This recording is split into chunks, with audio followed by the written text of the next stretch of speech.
پاک کا یہ اعلان ہے، لا تحسبن الذین قتلوا فی سبیل اللہ امواتا، جو اللہ کے راستے میں مارے جائیں انہیں مردہ نہ کہو، وہ زندہ ہیں، خدا کے ہاں ان کو روزی دی جاتی ہے۔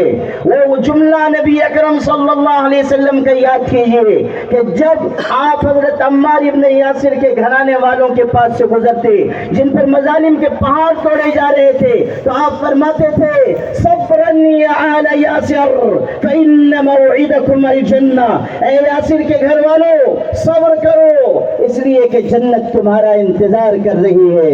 کیا یہ معمولی غیرت ایمانی کا واقعہ ہے کہ ایک شخص جو بم کے حملے میں زخمی ہوا اور موت اور زندگی کی کشمکش میں ہے اور اس کو اسٹریچر پر ڈال کر ہاسپٹل لے جایا جا رہا ہے، اس وقت وہ اپنے آپ کو خطاب کر کے قرآن پاک کی آیتیں پڑھ کر تسلی دیتا ہے اور کہتا ہے انما یوفی الصابرون اجرہم بغیر حساب، صبر کرنے والوں کو اللہ کے ہاں بے حساب اجر ملنے والا ہے۔ اگر میں شہید بھی ہو گیا تو اللہ کی راہ میں شہید ہوں گا، مجھے کوئی غم نہیں، اس لیے کہ دنیا سے رخصت ہو کر مجھے پاک پروردگار کی بارگاہ میں جانا ہے۔ یا ایتھا النفس المطمئنہ ارجعی الی ربک راضیۃ مرضیہ فادخلی فی عبادی وادخلی جنتی۔ اللہ کے وعدوں پر جو یقین ان کے دل میں ہے اس یقین کو اپنے دل میں پیدا کرنے کی کوشش کرو مسلمانوں، اور سمجھ لو کہ ساری دنیا کی ظالم طاقتیں بھی اگر مقابل میں جمع ہو جائیں اور ہم اللہ کی نصرت اور اس کے وعدوں پر یقین کے ساتھ آگے بڑھیں تو کامیابی ہمارے قدم چومے گی۔ حالات ہمیشہ نہیں رہتے، مظالم ہمیشہ قائم نہیں رہتے، ایمانی طاقت کے ذریعے اللہ پر توکل کے ذریعے مارکوں کو جیتا جاتا ہے۔ کیا دنیا نے نہیں دیکھا کہ روس جیسی سپر پاور طاقت نے افغانستان کو شکست دینا چاہا مگر افغانستان روس کا قبرستان بن گیا، امریکہ جیسی طاقت وہاں گھسی اور ذلیل ہو کر اس کو نکلنا پڑا، اور قرآن کی یہ بات صادق آئی کہ نصر من اللہ وفتح قریب وبشر المؤمنین۔ اسی بشارت پر ہمیں یقین رکھنا چاہیے اور اللہ تعالیٰ کے وعدوں پر اعتماد کے ساتھ آگے بڑھیں، فلسطینی بھائیوں کے ساتھ اپنی ہمدردی، اپنی حمایت و نصرت کا اعلان کریں اور دنیا کو بتا دیں کہ ہم اسرائیل جیسی ظالم طاقت کو قابض سمجھتے ہیں، غاصب سمجھتے ہیں، اور ہم علل اعلان یہ بات کہتے ہیں کہ فلسطین کے رہنے والوں نے اپنے یہاں ان لوگوں کو رحم کھا کر ہمدردی کے طور پر پناہ دی تھی۔ اپنے محسنوں کو ڈسنے والی اگر کوئی قوم ہے تو یہ ہے، اپنے محسنوں کے لبیک لبیک لبیک لبیک لبیک لبیک لبیک لبیک۔ میرے بھائیوں، ہمیں حق بات کے ڈنکے کی چوٹ پر اعلان کرنا چاہیے اور صاف کہنا چاہیے کہ فلسطین کے لوگوں نے رحم کھا کر جن کو پناہ دی تھی آج وہی ان کو ان کے ملک سے بے دخل کرنا چاہتے ہیں، مسجد اقصی گرا کر ہیکل سلیمانی کی تعمیر کا خواب دیکھ رہے ہیں، دنیا میں ظلم و بربریت کی مثالیں قائم کر کے اس پر دفاع کا لیبل چڑھا رہے ہیں، اور دنیا کی انسانیت نام نہاد، انسانیت نواز طاقتیں آج دنیا کو بتا رہی ہیں کہ ہمارا اصل چہرہ یہ ہے کہ ہم طاقتوروں کے ساتھ کھڑے ہوئے ہیں، انسانیت کا درد ہمارے سینے میں نہیں ہے۔ نعرہ تکبیر، زندہ باد زندہ باد۔ حقوق انسانی کی وہ تنظیمیں جو 2-4-10 لوگوں کے مر جانے پر واویلا مچاتی ہیں آج ہزاروں کے قتل عام پر خاموش ہیں۔ افسوس کہ مسلم ملکوں کے حکمراں بھی بیان بازی سے آگے بڑھنے کے لیے تیار نہیں ہیں. جہاں ہم کافر طاقتوں کو للکار کر کہتے ہیں، وہیں ہمیں مسلم حکمرانوں سے بھی صاف کہنا چاہیے کہ تمہاری غیرت ایمانی کے امتحان اور آزمائش کا وقت ہے. اگر آج کرسی کے لالچ میں تم مسلمانوں کے ساتھ کھڑے نہیں ہوگے اور فلسطین کی حمایت کے لیے آگے نہیں آؤ گے تو سمجھ لو کہ تمہاری کرسیاں نہیں ہوں گی، تمہارے جنازے بن جائیں گی. آواز دو. میرے بھائیوں، وقت کی تنگی ہے، اس لیے میں بہت مختصر اپنی گفتگو کر رہا ہوں اور واقعات کو سمیٹنا چاہتا ہوں. میں آپ سے آخر میں چند پیغام عرض کر کے اپنی جگہ لینا چاہتا ہوں. اصل یہ دعائیہ مجلس ہے، دعا کا زیادہ اہتمام ہونا چاہیے. اس لیے میں آپ کو یہ پیغام دینا چاہتا ہوں کہ آپ اپنے ملک کے ارباب اقتدار کو قانونی دائرے میں رہتے ہوئے اپنے احساسات سے واقف کرائیے، اپنی آواز بلند رکھیے. سمجھ لیجئے کہ جمہوریت میں اٹھے ہاتھوں کی قیمت ہوتی ہے، گرے ہاتھوں کی کوئی قیمت نہیں ہوتی. اور اس بات کا اظہار ہمیں پوری طاقت سے کرنا چاہیے کہ فلسطین کے مسلمان بھائی جس غیرت دینی اور حمیت ایمانی کے ساتھ ڈٹے ہوئے ہیں، اللہ نے چاہا تو فتح و نصرت انہی کے قدم چومے گی. اور ہم یہ کہہ سکتے ہیں کہ نور کی یہ ایک کرن ظلمات پہ بھاری ہوگی، نور کی یہ ایک کرن ظلمات پہ بھاری ہوگی. رات تمہاری ہے تو کیا صبح ہماری ہوگی.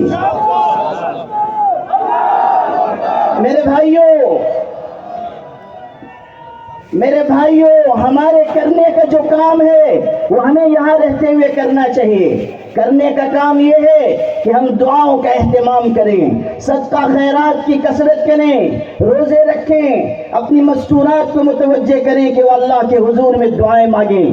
دعا مومن کا ہتھیار ہے، دعا آسمان سے اللہ کی نصرت اتارنے والی چیز ہے. امریکی اسرائیلی مصنوعات کا بائیکاٹ کیجئے. بعض لوگ یہ کہتے ہیں بائیکاٹ کرنے سے کیا ہوگا. آپ سے میں کہتا ہوں کچھ بھی نہ ہو تب بھی ہم پاک پروردگار کی بارگاہ میں کہہ سکیں گے کہ ہم جو کر سکتے تھے وہ ہم نے کر کے دکھایا ہے. اس لیے رشتہ کیا لا الہ الا اللہ، فلسطین سے رشتہ کیا لا الہ الا اللہ. میرے بھائیوں، یہاں رہ کر ہم جس طرح بھی ہمدردی اور حمایت کا اظہار کر سکتے ہیں ہمیں کرنا چاہیے. ہم اپنے ملک کے ارباب اقتدار سے بھی کہتے ہیں کہ ہمارے ملک کی جو پالیسی رہی ہے اسی پر قائم رہیے، مظلوموں کا ساتھ دیجئے، ظالموں کی آنکھ میں آنکھ ڈال کر بات کیجئے. ہم دنیا کی نام نہاد ان طاقتوں کو بھی یاد دلانا چاہتے ہیں کہ آج کی تمہاری خاموشی اور آج کا تمہارا دوغلا پن ہمیشہ یاد رکھا جائے گا. یہ نہ سمجھیے کہ یہ کوئی بھلانے والی چیز ہے. آخری بات آپ سے کہتا ہوں میرے بھائیوں، مایوس ہونے کی ضرورت نہیں، حالات کے دباؤ میں آ کر اپنے آپ کو عاجز سمجھنے کی ضرورت نہیں. اللہ کا وعدہ ہے اور اس کا وعدہ اٹل اور سچا ہے، اور وہ وعدہ یہ ہے کہ واللہ متم نورہ ولو کرہ الکافرون. اللہ نور ایمان کو پورا کر کے رہے گا اور اپنی مدد کے وعدے پورا کر کے رہے گا. شاہ عبد الحمید ثانی جو سلطنت عثمانیہ کے آخری خلیفہ ہوئے، جب ان سے اعداء اسلام اور دشمنان دین کے نمائندے نے کہا تھا آپ ضد چھوڑ دیجئے، ہماری بات مان لیجئے، اس لیے کہ آپ اور آپ کی پوری سلطنت اسی طرح گھر چکے ہیں جیسے 32 دانتوں میں گھری ہوئی زبان ہوتی ہے. تو اس وقت اس باغیرت حکمراں نے جو جواب دیا تھا، او ممرا کے مسلمانوں اسے دل پر نقش کر کے لے جاؤ. اس باغیرت مسلمان حکمراں نے کہا میں جانتا ہوں کہ میں اور میری سلطنت گر چکے ہیں اور ہماری حالت وہی ہے جو 32 دانتوں میں گری ہوئی زبان کی ہوتی ہے، مگر سن لو قانون قدرت یہ ہے کہ 32 کے 32 دانت گر جاتے ہیں، زبان سلامت رہتی ہے. آواز دو.